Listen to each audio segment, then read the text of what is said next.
SSC GD भरती 2025 Maharashtra Talegaon CRPF centre Pune या ठिकाणी आज एसएससी जीडी भरतीचं ग्राउंड झालं 30 ऑगस्टला।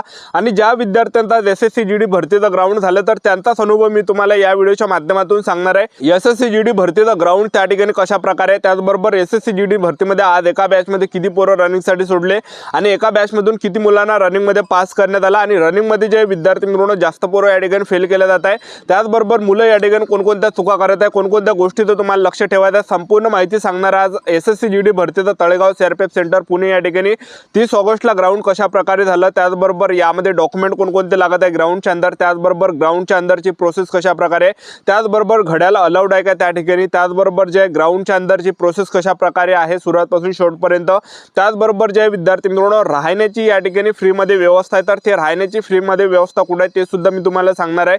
त्याचबरोबर जेवणाची व्यवस्था, त्याचबरोबर आपल्याला तळेगाव सीआरपीएफ सेंटर पुणे या ठिकाणी कशा प्रकारे जायचं याबद्दल सुद्धा आपण माहिती सांगणार आहे। तर आज जे एसएससी जीडी भरतीचं तळेगाव सीआरपीएफ सेंटर पुणे या ठिकाणी ग्राउंड कशा प्रकारे झालं ए टू झेड माहिती सांगणार आहे। किती मुलं रनिंगमध्ये पास होतात, किती फेल होत आहे, उंचीमध्ये, छातीमध्ये, वजनामध्ये संपूर्ण माहिती। आजचा व्हिडिओ खूप महत्त्वाचा होणार आहे, व्हिडिओ शेवटपर्यंत बघा आणि व्हिडिओला आताच लाईक करा। नमस्कार विद्यार्थी मित्रांनो, माझी नोकरी कॉर्नर यूट्यूब चॅनलवर मी गोपाल आणखळे तुमचं सर्वांचं सहर्ष स्वागत करतो।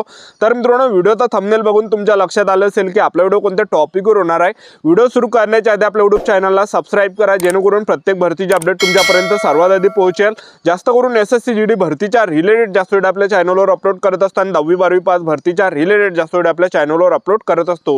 व्हिडिओ सुरू करण्याच्या अगोदर सर्वांना एक रिक्वेस्ट आहे, तुम्ही आपला व्हिडिओ कोणत्या जिल्ह्यातून पाहून राहिले हे नक्की कमेंट बॉक्समध्ये सांगा जेणेकरून मला सुद्धा अंदाज लागणार आहे की आपला व्हिडिओ कोणकोणत्या जिल्ह्यापर्यंत पोहोचू राहिला। तर पहा, आज ज्या विद्यार्थ्यांचा ग्राउंड होतं एसएससी जीडीचा तळेगाव सीआरपीएफ सेंटर पुणे या ठिकाणी, तर सकाळी 4 ते 6 वाजेपर्यंत मुलांना गेटच्या अंदर एंट्री दिल्या जात आहे। आणि गेटच्या अंदर एंट्रीच्या वेळेस 2 डॉक्युमेंट त्या ठिकाणी चेक केलं जात आहे, आधार कार्ड आणि हॉल तिकीट। ह्या 2 डॉक्युमेंटवर आज मुलांना गेटच्या अंदर एंट्री दिली आणि गेटच्या अंदर एंट्री दिल्यानंतर त्या ठिकाणी जे विद्यार्थी मित्रांनो हॉलमध्ये मुलांना बसून ठेवलं जातं आणि त्या ठिकाणी जे रोल नंबर प्रमाणे त्या ठिकाणी मुलांना बसून ठेवलं जातं। तुम्ही सकाळी 4 ला गेले किंवा तुम्ही 6 ला गेले तर तुम्हाला रोल नंबर प्रमाणेच त्या ठिकाणी बसून ठेवल्या जाणार आहे। आणि त्याचबरोबर त्या ठिकाणी मुलांपासून या एक फॉर्म त्या ठिकाणी लिहून घेतला जातं। नॉर्मली फॉर्म आपलं नाव लिहावं लागते, आपल्या इथं नाव लिहावं लागते, सिग्नेचर लिहावं लागते, सिग्नेचर करावं लागते आणि फोटो त्यावर चिपकावं लागते। आणि ज्यांचं सुद्धा येणाऱ्या दिवसामध्ये ग्राउंड असेल तर पेन न्या सोबत आणि एक फेविकॉल सुद्धा न्या आणि फोटो न्या तुम्ही या ठिकाणी 5-7 फोटो न्या। तर 2च फोटो त्या ठिकाणी लागते। डॉक्युमेंट कोणकोणते लागते तुम्हाला सांगून देतो, 2 तिथं फोटो लागते आणि त्याचबरोबर जे विद्यार्थी मित्रांनो आधार कार्ड आपल्याला लागते आणि हॉल तिकीट लागतं, बस एवढे डॉक्युमेंट लागते, बाकी कोणते डॉक्युमेंट या ठिकाणी लागून नाही आले। ठीक आहे, तर फोटो जास्त राहू द्या, पडले काही त्या ठिकाणी प्रॉब्लेम आपल्याला येणार नाही आहे।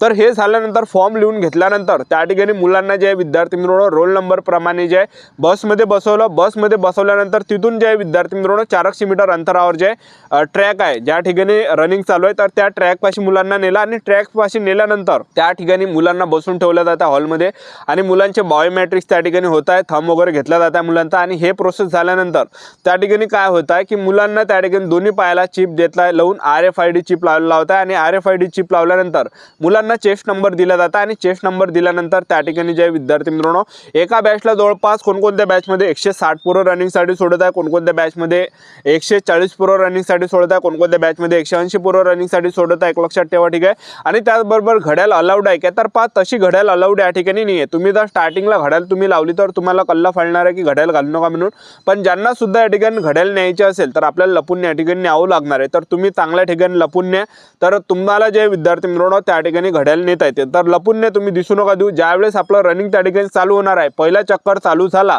तशी जे विद्यार्थी मित्रांनो आपल्याला घड्याल लावायची आहे।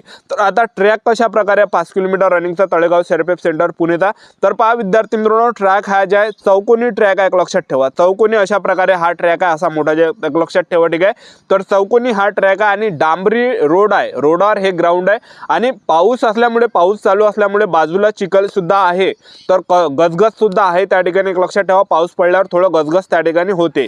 तर या ठिकाणी रोडावरच ग्राउंड आहे, एक लक्षात ठेवा आणि 357 मीटरचा हा ट्रॅक आहे आणि मोजून आपल्याला 14 या ठिकाणी राऊंड मारायचे। तुम्ही जर 14 राऊंड मारले तेव्हा तुमचं 5 किलोमीटर कंप्लीट होणार आहे। मुलं या ठिकाणी चुका काय करत आहे, 13 राऊंड मारत आणि त्यांना सांगत आहे की आमचे 14 राऊंड झाले। तर हे काही मुलांना भरपूर विद्यार्थ्यांना यामध्ये कन्फ्यूज होत आहे, भरपूर विद्यार्थी रनिंगमध्ये कटत आहे। तर तुम्हाला एक सांगतो, एक आपल्याला जुगाड करायचा आहे, तर 14 रबर तुम्ही सोबत न्या, 14 रबर याला हाताला लावून ठेवा किंवा लपून न्या तुम्ही। आणि जेव्हा आपण रनिंग आपली स्टार्ट झाली तर एक एक रबर आपल्याला त्या कॉर्नर पासून सोडायचा आहे जिथं आपला या ठिकाणी टायमिंग चालू होत आहे तिथून। इथून अशा प्रकारे तुम्ही या ठिकाणी ग्राउंड मोजा त्या ठिकाणी आणि जे विद्यार्थी मित्रांनो 15 राऊंड मारले तरी काही हरकत नाही, एक लक्षात ठेवा, ठीक आहे। तर आज एका बॅचमध्ये जे विद्यार्थी मित्रांनो 170 पोरं रनिंगसाठी सोडले आणि 170 रनिंगमध्ये त्या ठिकाणी सोडले आणि जसं त्या ठिकाणी जे सेन्सर पासून निघाल तसं टायमिंग त्या ठिकाणी चालू होत आहे। तर 170 पोरं आज 5 किलोमीटर रनिंगसाठी सोडले आणि 5 किलोमीटर रनिंग 14 राऊंड त्या ठिकाणी झाल्यानंतर मुलांना त्या ठिकाणी टाइम दाखवला जाता की एवढा टाइम आपला या ठिकाणी झालेला आहे। ज्यांचा सुद्धा 24 मिनिटापेक्षा 1 सेकंड तरी जास्त गेला तर ते विद्यार्थी फेल झालेले आहे, ठीक आहे। आणि त्याचबरोबर जे विद्यार्थी मित्रांनो आज जर आपण रनिंग मध्ये पाहिलं 170 पोरं रनिंगसाठी सोडले आणि 170 मधून जे विद्यार्थी मित्रांनो 90 पोरं जे विद्यार्थी मित्रांनो रनिंग मध्ये कटले, एक लक्षात ठेवा, ठीक आहे। आज एका बॅच मध्ये 170 पोरं रनिंगसाठी सोडले आणि 170 पैकी जे मुलं या ठिकाणी रनिंग मध्ये जे कटले तर 90 पोरं रनिंग मध्ये कटले आणि त्याचबरोबर 80 मुलांनी या ठिकाणी रनिंग काढली, एक लक्षात ठेवा। तर रनिंग मध्ये जास्त पोरं या ठिकाणी रनिंग मध्ये कटत आहे, एक लक्षात ठेवा, कारण की भरपूर विद्यार्थ्यांची प्रॅक्टिस नाही झाली आहे। काही विद्यार्थी त्या ठिकाणी 13 राऊंड मारले, 14 राऊंड झाले असे त्या ठिकाणी सांगत आहे। ह्या गलतीने मुलं या ठिकाणी कटत आहे, एक लक्षात ठेवा। 14 राऊंड आपल्याला मोजून 14 राऊंड या ठिकाणी मारायचे आहे। तर एका बॅच मध्ये 170 पोरं रनिंगसाठी सोडले आणि 170 पैकी 80 पोरांनी रनिंग काढली। हे झाल्यानंतर ज्या विद्यार्थ्यांनी रनिंग काढली त्यांना पुढे नेले जात आहे आणि जे विद्यार्थी फेल झाले त्यांना जे रिजेक्टेड स्लिप दिलं जात आहे आणि बाहेर काढलं जात आहे। आता रनिंग झाल्यानंतर त्या ठिकाणी मुलांची उंची घेतला जात आहे, 170 सेंटीमीटर उंची घेत आहे आणि छाती 80 सेंटीमीटर फुगून 5 सेंटीमीटर भरली पाहिजे आणि वजन 50 किलोच्या वरती असलं पाहिजे। 50 किलोच्या खाली असेल तर अपात्र केला जाते, फेल केला जाते। आणि त्याचबरोबर जे विद्यार्थी मित्रांनो एसटी कॅटेगरीचे असाल तर 162.5 सेंटीमीटर उंची लागत आहे, छाती 76 सेंटीमीटर फुगून 5 सेंटीमीटर भरली पाहिजे, ठीक आहे। आणि आपण उंची छातीमध्ये किती पोरं काढत आहे तर पहा उंचीमध्ये जे विद्यार्थी मित्रांनो 6-7 विद्यार्थी उंचीमध्ये काढत आहे आणि त्याचबरोबर जे छातीमध्ये 3-4 विद्यार्थी काढत आहेत, असे 10-12 विद्यार्थी जे यामध्ये काढत आहे उंची छाती। हे झाल्यानंतर अशा प्रकारे जे ग्राउंडच्या अंदरची प्रोसेस आहे, नंतर मुलांना त्या ठिकाणी सोडत आणि मेडिकलसाठी अजूनही तारीख मुलांना दिली नाही, कारण की भरपूर विद्यार्थी विचारते मेडिकल कधी आहे, मेडिकलची तारीख अजून मुलांना दिली नाही आहे। ज्यांचं ग्राउंड झालं त्यांचाच अनुभव मी तुम्हाला सांगत आहे। तर पहा विद्यार्थी मित्रांनो आता जायचं कसं, त्याचबरोबर राहण्याची व्यवस्था कुठे आहे ते तुम्हाला सांगून देतो। तर हे सांगायच्या अगोदर ज्यांचं सुद्धा येणाऱ्या दिवसामध्ये ग्राउंड असेल तर 2 चादरा सोबत आणा, कारण की तळेगाव सीआरपीएफ सेंटर पुणे हे जे डोंगराळ भाग आहे, थंडीचा भाग आहे, थंडी जास्त या ठिकाणी वाजते, एक लक्षात ठेवा। तर आपल्या जीवाचा काही वाका करू नका, 2 चादरा आपल्या सोबत आणून घ्या सोबत, कारण की थंडी जास्त वाजत आहे डोंगराळ भाग असल्यामुळे। तर सर्वात अगोदर जायचं कसं, कोणत्याही जिल्ह्यातलं असाल तुम्ही, गोंदिया, हिंगोली, त्याचबरोबर अमरावती झालं, त्याचबरोबर नागपूर झालं, त्याचबरोबर जे सोलापूर झालं, कोल्हापूर झालं, कोणत्याही जिल्ह्यातले असाल सर्वात अगोदर आपल्याला पुणे रेल्वे स्टेशनवर येत आहे। पुणे रेल्वे स्टेशनपाशी आल्यानंतर तिथून जे विद्यार्थी मित्रांनो लोकल चालू राहते तळेगावची, एका घंट्यानं अर्ध्या घंट्यानं 10 रुपये तिकीट त्याची आहे। तळेगाव सेंटरला येतं पुणेतून, पुणे पासून तळेगावला आल्यानंतर तळेगावला उतरतात, तळेगाव रेल्वे स्टेशन पासून जे सेंटर आहे तर हे जे विद्यार्थी मित्रांनो 3.5 किलोमीटर अंतर आहे आणि तिथून जे विद्यार्थी मित्रांनो आपल्याला ॲटोने जर तुम्ही गेले जास्त पैसे सांगते, 400-300 रुपये अशा प्रकारे लुटते। आणि त्याचबरोबर पैदल तुम्ही चालले जा, तिथून जे अजिंक्य तारा हॉटेल आहे 2.5 किलोमीटर अंतरावर, तर तिथं तुम्हाला राहण्याची जी सोय आहे फ्रीमध्ये तुम्हाला राहण्याची सोय आहे, निःशुल्क पैसे वगैरे लागत नाही आणि 300 विद्यार्थ्यांना त्या ठिकाणी घेतलं जात आहे। 300 पेक्षा जास्त जर पोरं झाले तर मग तुम्हाला रूम करावं लागणार आहे 300 रुपयाची, ठीक आहे। आणि जेवणाचा जर पाहिलं 100 रुपयाचं जेवण आपल्याला भेटणार आहे। अशी प्रोसेस आहे। आजच्या थांबतो, भेटायला नेक्स्ट व्हिडिओमध्ये। जय हिंद, जय